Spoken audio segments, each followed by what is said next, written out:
Morning, જય શ્રી કૃષ્ણ, જય ખોડિયારમાં. તો જાગીને આપણે માતાજીના મસ્ત મજાના દર્શન કરી લીધા છે અને શણગાર પણ કરી દીધો છે. તો માતાજીના દર્શનથી આપણે વ્લોગની શરૂઆત કરીએ. તો ચાલો ગાઈઝ, જય માતાજી, જય શ્રી કૃષ્ણ. જો બધું જ કામ કરીને મસ્ત મજાની ફ્રી થઈને રેડી થઈને બેઠી ગઈ છું કે મેં કીધું થોડોક પોરો ખાઈ લો. પોરો ખાઈને પછી મેં કીધું બપોરની આપણે કરશું રસોઈ, કેમ કે રસોઈ તો કરવી જોઈએ ને, કે પેટનો ખાડો પૂરવા માટે જોઈએ ને, રસોઈ તો કરવી પડે ને, કેમ કે લેડીઝનું બધું મેનુ ફિક્સ જ હોય આખા દિવસનું, કે કયા ટાઈમે હું કરવું.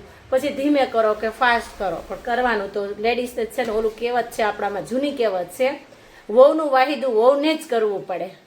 તમે જેટલું ઝડપથી કરો કે ધીમે ધીમે કરો, પણ એ આડું તો આપણને જ આવવાનું છે ને, એની જેવું છે. કેમ કે થોડુંક કામ કરીને મને છે ને થોડુંક શ્વાસ ચડે છે, એટલે ફટાફટમાં ફ્રી થઈને બેસી ગઈ. તો મેં કીધું ચાલો બ્લોગની કરી દઈએ શરૂઆત. એટલે મને થોડોક આમ બોલવામાં શ્વાસ ચડે છે એવું તમને લાગતું હશે, બરાબર? તો કન્ટિન્યુ બન્યા રહેજો બ્લોગમાં. હું નવરી થઈને બેઠી હતી ને તો દ્વારકેશભાઈના સ્કૂલના ચોપડા લઈને બેસી ગયા. સ્કૂલના નહીં પણ બીજા છે, એને કારણ કે કાલે સ્કૂલ ખુલે છે. એટલે દ્વારકેશભાઈ જો મસ્તી કરતા કરતા સામે કવરના સોફા બગાડી નાખ્યા છે અને હવે એ કંઈક ડ્રોઈંગ કરે છે. તો ચાલો આપણે એને જ પૂછશું, દ્વારકેશ શું કરશો બટા તું? જો એમ કે છે કે આ ડોટ જોડવાના છે, પછી એમાંથી મસ્ત મજાનું ચિત્ર રેડી થશે તો એ કરું છું. કરતો બેટા, તું ડ્રોઈંગ કરતા શીખ્યા છે બેટા? સરસ, વેરી ગુડ. એવું છે? તો તું અત્યારે શેમાં આવ્યો? પેલામાં આવી ગયો. અરે વાહ વાહ, ગુડ બોય.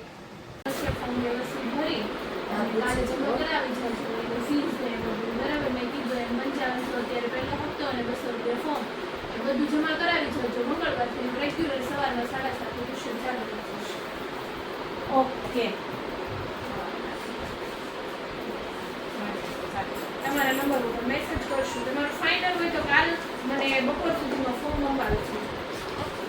ટાઈમ ટેબલ ને બધું મોકલીએ એ પ્રમાણે બુક્સ લાવવાની થશે, પછી બુક લેવાની એ બધું વાત કરીએ. તો હું કરું છું, હું ના કોઈ વસ્તુ જોબ નથી કરતી, સોશિયલ મીડિયા એક્ટિવ કરે એ કરીને મારી પાસે એ છે સોશિયલ મીડિયા ક્રિએટર કેવું કે.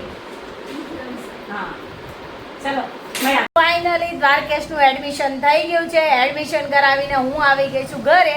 ઘરે આવીને આરામથી બેઠી હતી 2 મિનિટ, બેન કે બારે બહુ મને તડકો લાગ્યો, એટલા માટે હવે આપણે જોઈએ કે દ્વારકેશ શું કરવા માંડ્યો છે. કેટલો ડાયો ડમરો છોકરો છે, જો બતાવું. જાના શું કરસ? કેન્ડી ખાતો તો ને કેન્ડી પૂરી થઈ ગઈ. જો મોર્નિંગમાં ખાલી અમે ગયા હતા એનું એડમિશન કરાવવા, ત્યાં તો ભૂખોય થઈ ગયો, ત્યાં તો એને કેન્ડી ખાઈ લીધી. બોલો ગાઈસ, તો આવું તમારે કરે છે તમારા ઘરે તમારા છોકરા? જો હવે પાછો શું કરે છે ભાઈ? ટીવી જોશું. ટીવી? અરે જો પાછું ટીવી તો ચાલુ ને ચાલુ જ હોય અમારે 24 કલાક. એટલે મારે એને ટ્યુશનનું એડમિશન કરાવવું પડ્યું, કેમ કે ટીવી મોબાઈલ કાંઈનું કાંઈ એને તોફાન કરવા જોવે, કાંઈ વસ્તુ બીજી નહીં. નહીં જાના? હા વાળો. તો ચલો ગાઈસ, કન્ટિન્યુ બન્યા રહેજો. ગાઈસ, આપણે કરી દીધી છે બટેટા પૌવાની તૈયારી. તેલ મૂકી દીધું છે, જોઈ શકો છો તમે. કાંદા, બટેટા, ટમેટા અને મરચા કરી દીધું છે રેડી, અને આદુ, એટલી વસ્તુ આપણે કરી દીધી છે તૈયાર. તો તેલ ગરમ થાય એટલે આપણે કરીશું વઘાર. ત્યાં સુધીમાં આપણે પૌવાને ધોઈ નાખશું. પૌવા ચડે ને ત્યાં ફરમ તેલ આવે ને ત્યાં પૌવા ધોઈ નાખવાના. જો હું તો ધોઈ નાખું છું, ત્યાં મસ્ત મજાના કોરા થઈ જાય.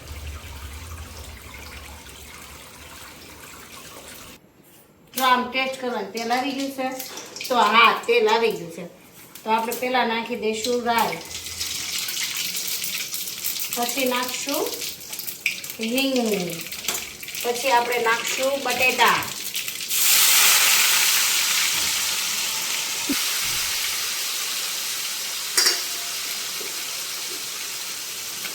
મરચા નાખી દીધા છે. એટલે ભૂલી નથી ગઈ, પાછા જોજો, નકર પાછા તમે એમ કહેશો કે આ મરચાની આદુની પેસ્ટ બાકી રહી ગઈ. નહીં, મેં નાખી દીધી છે. જો તમે મરચાની પેસ્ટ. હવે બટેટા પૂરા બધા નાખી દઈશું. આમાં છે ને આખા બટેટા છે એટલે છે ને મારી જેમ ભૂલાઈ ગયા હોય ને તો વચ્ચે વચ્ચે કટિંગ કરતા જવાનું. હળદર મસાલામાં પૂરી થઈ ગઈ તો કાઢવી પડે ને, તો થોડીક કાઢી લઉં છું. હળદર બોતલ નાખી દઈશું, હળદર પછી થોડુંક હલાવી નાખશું અને ગેસ કરશું ફૂલ.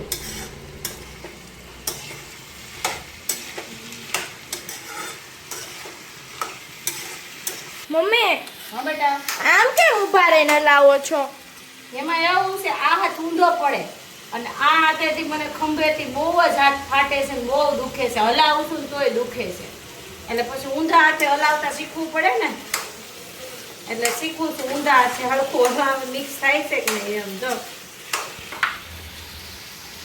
હવે નાખી દઈશ કાંદા. કાંદા કોણ કોણ નાખે છે કોમેન્ટ કરજો. હું તો કાંદા ટમેટા બધું જ નાખું છું, સાથે ટમેટા નાખી દઉં.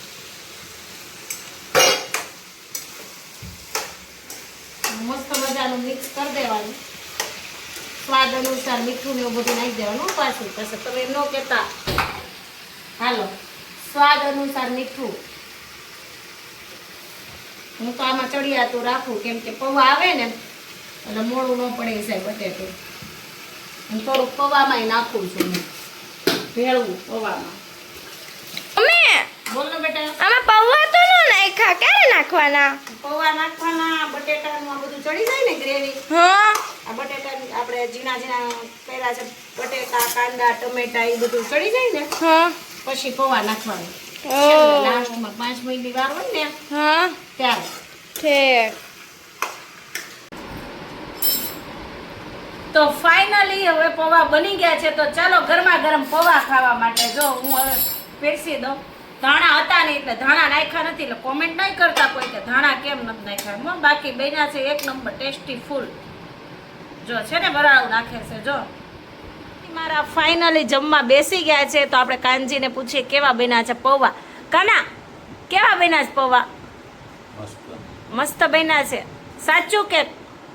તો વાંધો નહીં. જો તો ફાઇનલી હવે મારો જમવાનો વારો આવી ગયો છે. તો ચાલો ગાઈસ તમે પણ જમવા. તો હું જમી લઉં. જો કાનજી મારા જમવા માંડ્યા છે, જો છાશ પીવા માંડ્યા છે. અને છોટું તો ફોન લઈને જ બેઠો હોય. ફોન તો મોરનો મોર જ હોય છોટું ને. તારે જમવાનું નહીં છોટું? જમવાનું છે હો. એવું છે તો હાલો જમવા. હવે શું કરો છો?